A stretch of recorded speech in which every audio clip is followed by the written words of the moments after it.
Okay, we have started yesterday at para virtualization. Okay, in para virtualization, guys, guest operating system that is installed on the virtual machine. Okay, the operating system that is installed on the virtual machine is called as a guest operating system. It is aware of that it is a guest, means it's know that virtualization is happened in the system.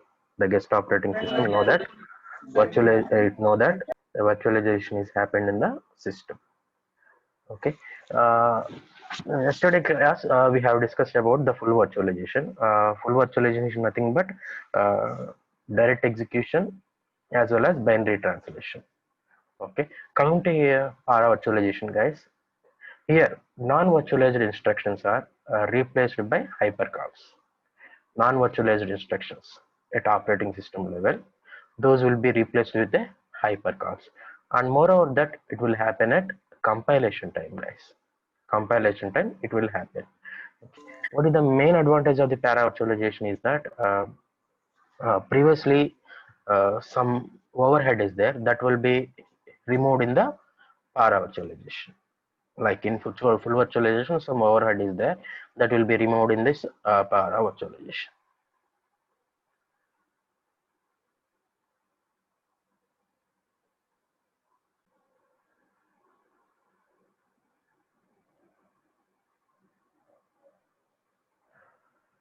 This is the architecture, guys.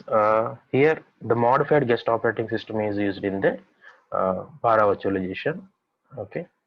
Here, the modified guest operating system, non-virtualized instructions that will be replaced by hypercall, send it to the hypervisor.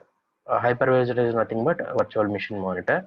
Here, the instructions, the non-virtualized instructions from the modified guest operating system will be converted to hypercall.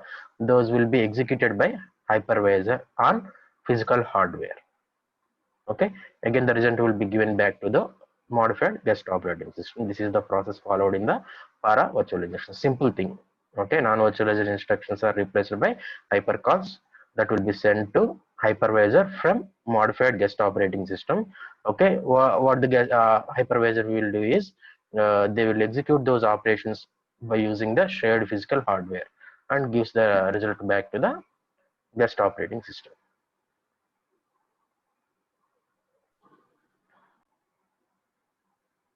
Let's go to the next slide. Okay, full virtualization, what is happened is full virtualization, it uses binary translation and direct execution. Both will be happened.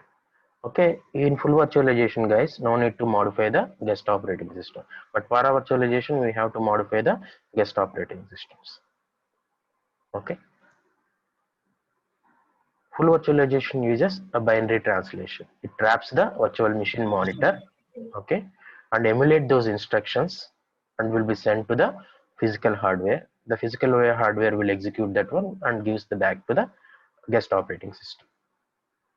Coming to the direct execution, the applications want to execute some instructions, those will be sent directly to the hardware and there it will execute those instructions and gives the back the result to the application. Two things will happen in full virtualization. Direct translation, one is direct execution, second one is binary translation. Direct execution is from applications, okay. Binary translation is from guest operating system, okay. Here there is no need to modify the operating system, and the advantage is that binary translation takes some time. Okay, in binary translation, what is the process, guys? It will traps the virtual machine monitor and emulate the instructions. Okay, and those emulated instructions will be executed on the binary hardware. This is the process followed in the binary translation. It takes some time. That is why the process is slow in full virtualization.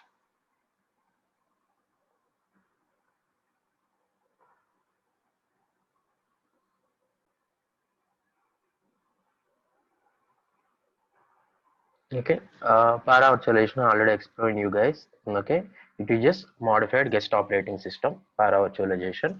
Okay, what it will do is non-virtualized instructions at operating system level, non-virtualized instructions at the operating system level, okay, are converted to hypercalls at compilation time. Those hypercalls will be executed on the physical hardware. This is the process followed in the para virtualization, guys. Okay. Example for this one is a Gen and a VMware E are the examples for para virtualizations.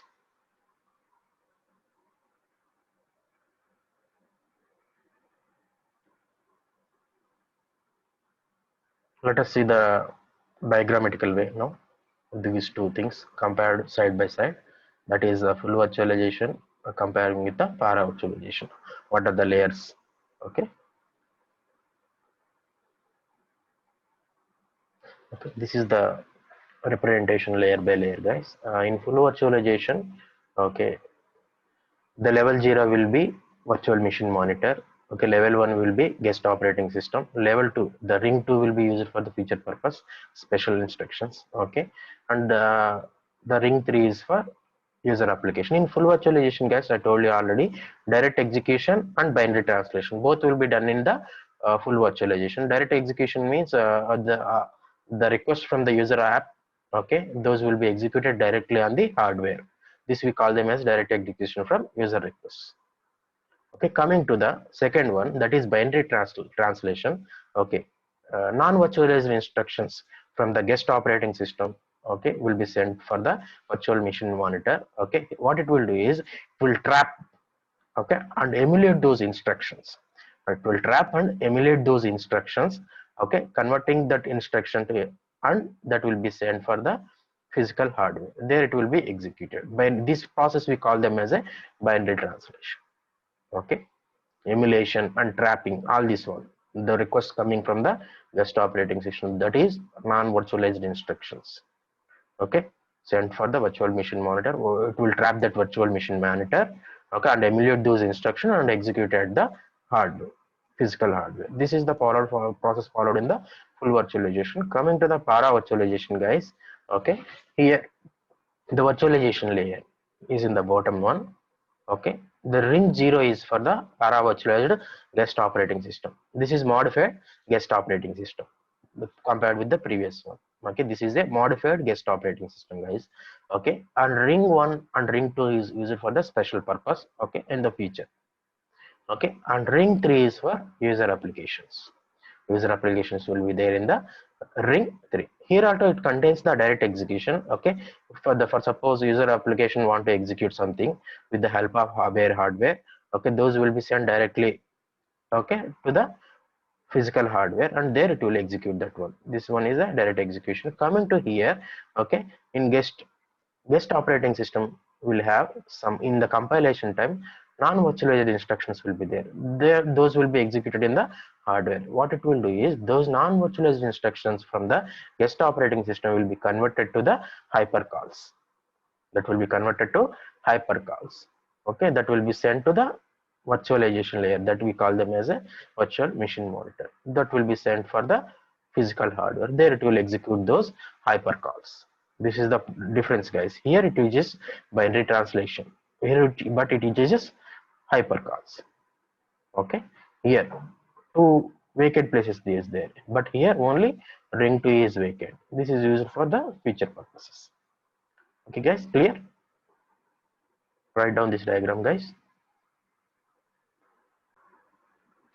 The new topic is virtualization of CPU, memory, and I/O device. Let us start the discussion related to these things. Okay, virtualization of CPU and memory and I/O device. How you will virtualize the CPU? Okay, how you can virtualize the memory and I/O device? Let us see.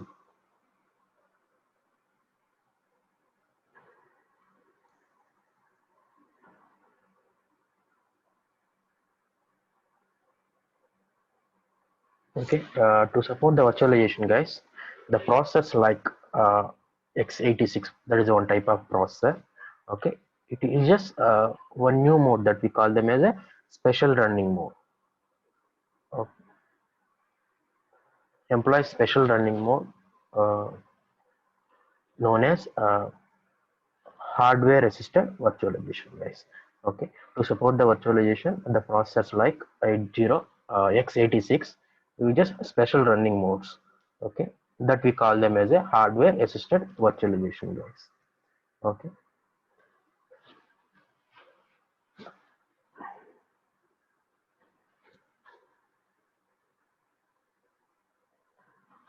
Okay, here in hardware assisted virtualization, guys, virtual machine monitor and guest operating system, okay, runs in a different modes, runs in a different modes.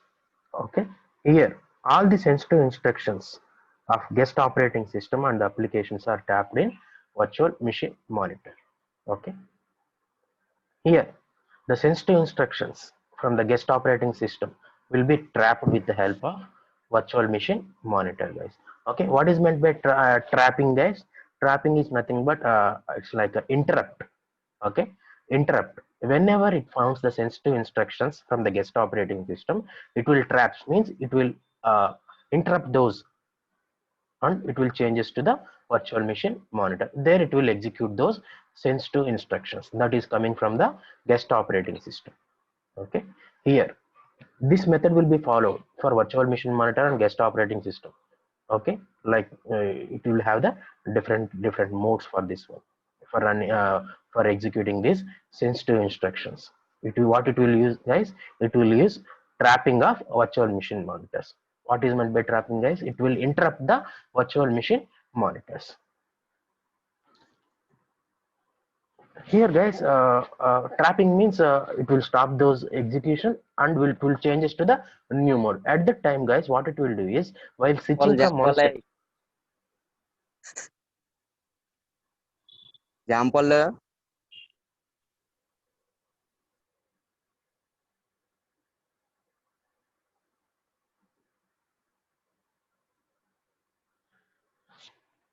Okay, guys, to save the process states while switching, it uses complete hardware, guys. It uses while switching from one state to the other state, like virtual machine monitor.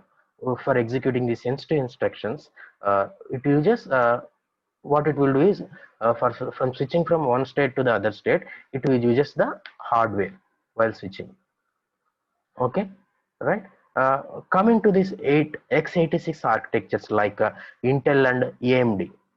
Okay, it uses the new technologies like hardware assisted virtualization. Okay, x86 architectures like Intel and AMD processors, it uses new technologies like hardware assisted virtualization for virtualizing the CPUs and memory and IO devices, guys.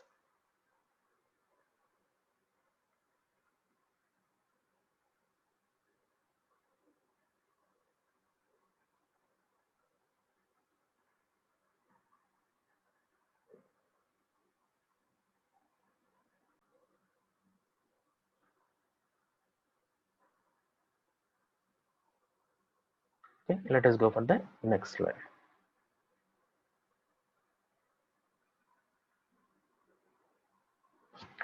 Okay, hardware support for virtualization, guys. For doing virtualization, what are the hardware we have to take? Okay, what is the hardware support we have to take? We are going to discuss more. Okay, in modern operating system, guys, multiple processors are there in the systems. Okay, these multiple process runs simultaneously, means for suppose I am having dual core processor, means two processors are there in my systems, those will be run simultaneously. Okay, one is doing one work, another processor is also doing another work. Simultaneously, both processors will run. Okay, at this instances, for suppose, uh, okay, we have some protection mechanism is needed for executing this one. Okay, like accessing the hardware. For suppose in virtualization, we will access the hardware. Two processors are running simultaneously, means for suppose those two processors want to access the shared memory. At the time, what will happen, guys? Crash may occur. If the two processor want to access the some shared memory at a time, then what will happen, guys?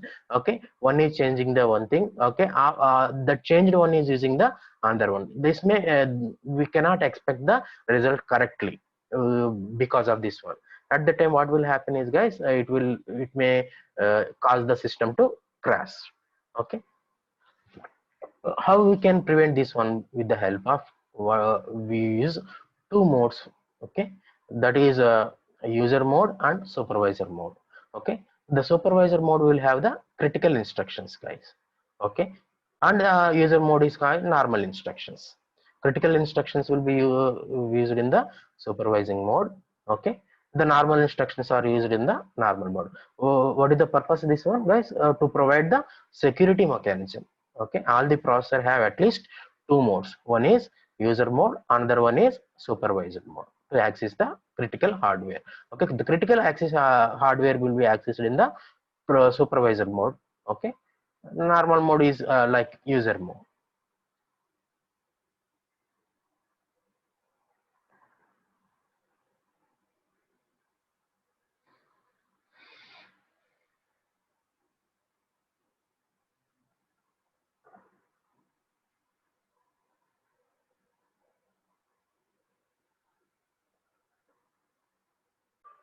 Once again, I am explaining this, guys. In modern days, the system will have multiple.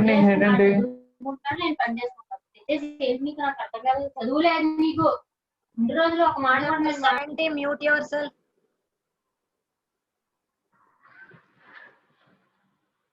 Okay, guys.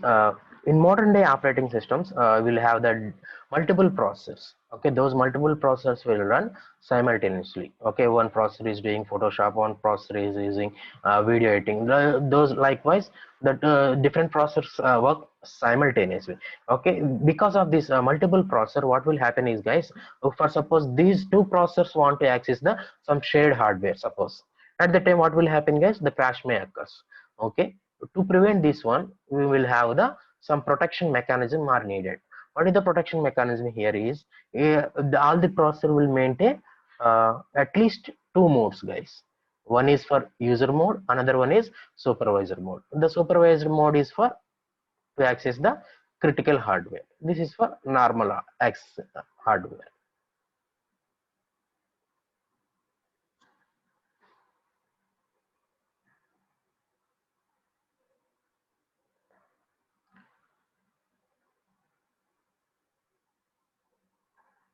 Okay, let us go for the next slide.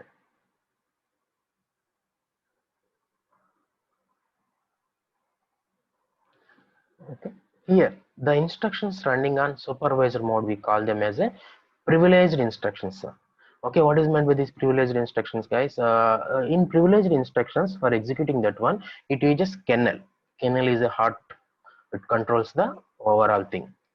Okay, the instructions, okay, running in this supervisor mode, we call them as a privileged instruction. These privileged instructions are executed in the kernel mode, guys. Okay, other instructions, we call them as a unprivileged instructions.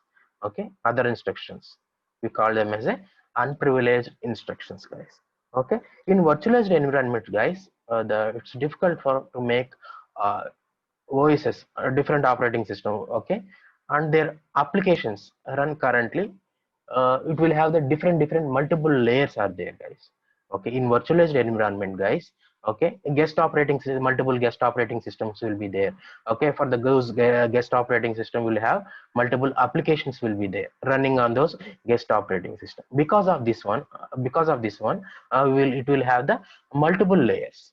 Okay, we have to handle we have to handle with take with within this virtualization environment, guys. Okay, in virtualization environment, it will have the multiple operating system, guest operating systems. Previously only one processor is there, means only one operating system will be there. Because of this virtualization, multiple operating systems will come into picture. At a time we can run multiple operating system on the one processor. Okay, operating system is there, means on the top of that one we can run multiple applications. Okay, because of this one, multiple layers are there in the machine stack.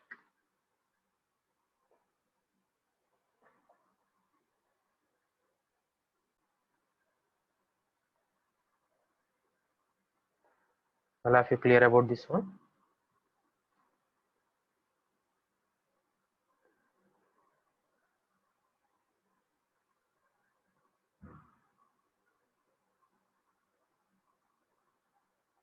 Okay, the next topic is CPU virtualization, guys. This is the main topic. Here we have to discuss about the CPU virtualization, memory virtualization, and IO virtualization. The main one we we enter, that is CPU virtualization, guys.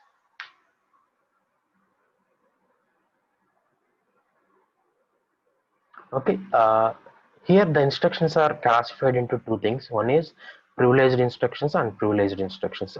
Okay, privileged instruction means the critical instructions, unprivileged instructions means normal instructions. Okay, in CPU virtualization, unprivileged instructions of virtual machines run directly, guys. The virtual machine can run directly these unprivileged instructions to increase the efficiency of virtual machine. Okay, the unprivileged instructions are executed by virtual machine directly to increase the efficiency, guys. Okay, other critical instructions we have to take care, like privileged instructions we have to take care. Okay, those these critical instructions we can be divided into three categories, guys. Okay, unprivileged instructions is just we can directly execute it on virtual machines. Coming to the critical instructions, we have to take care. Okay, these critical instructions can be divided into three categories, guys. Okay, one is privileged instructions, control sensitive instruction. The third one is behavioral sensitive instruction. These three things, critical instructions, can be classified into three categories. One is privileged instructions, critical control sensitive instructions, and behavior sensitive instruction. Let us see what is the first one, what is the second one, what is the third one. Okay, let us go for the first one, that is privileged instructions. Okay, privileged instructions. Okay, these whenever the virtual machine is executing these privileged instructions, okay, in privileged mode, what will happen, guys? It will trap that virtual machine. Okay, that will be executed in outside of that mode. Okay, privileged instructions are not executed by virtual machine. What it will do is it will trap that virtual machine. Okay, and send it for the outside for a different mode. Okay, these instruction will be executed outside of this mode. What it will, how it will do is it will trap that virtual machine, means interrupt that virtual machine. Okay, and send those instructions for outside. The second one is, guys, control sensitive instructions. The first one is we already seen, that is privileged instruction. These whenever this one comes into picture, okay, it will trap that one and execute outside of this mode. Okay, the second one is control sensitive instructions.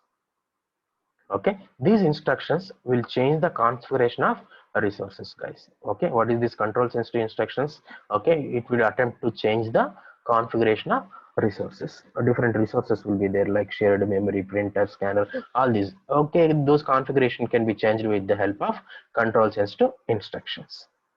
This is the second type of critical instructions. Normal unprivileged instruction can be directly executed with the help of virtual machine. But coming to the critical instructions, we have to take care, that will be categorized into three categories. One is privileged instructions, control sensitive instruction, and behavioral sensitive instruction. Okay, first one is privileged instructions. Okay, whenever it will find this one, okay, then what it will do is it will trap that virtual machine monitor and execute those instructions outside of that mode. The next one is control sensitive instructions. These are it will change the configuration of resources.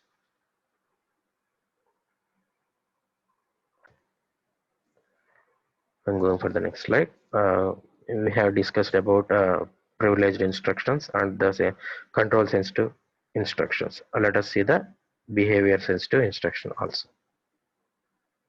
Okay.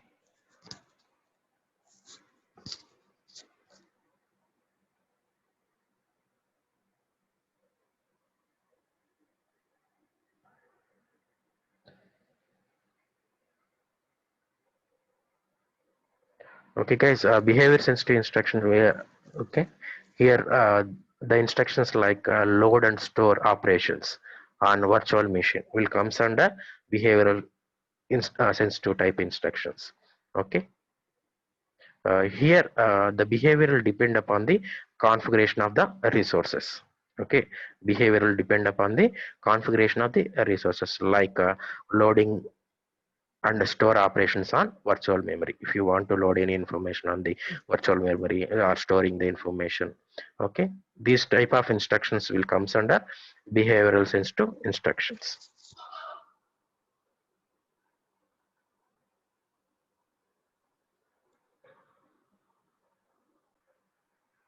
Let us go for the next one.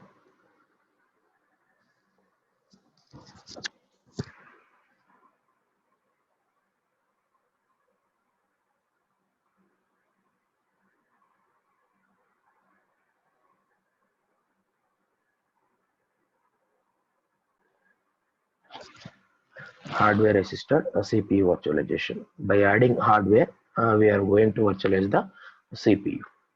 Okay.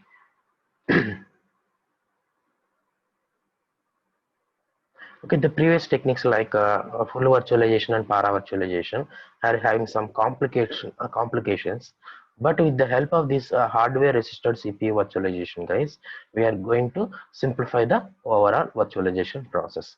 What we will do is with the help of this hardware resisted CPU virtualization, we are going to simplify the virtualization CPU virtualization process. The previous ones like full virtualization and para virtualizations are somewhat complicated. Okay, like Intel and AMA are the different processors. Okay, it uses additional modes. Okay, we call them as a privileged modes.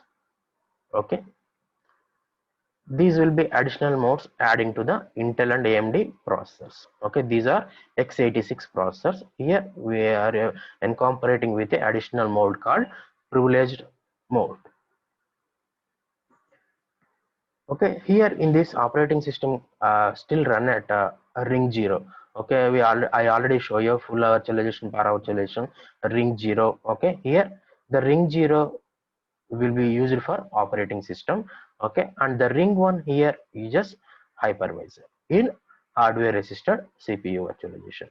Okay, the ring 0 is for operating system level. Okay, and ring 1 is used for the hypervisor. Okay.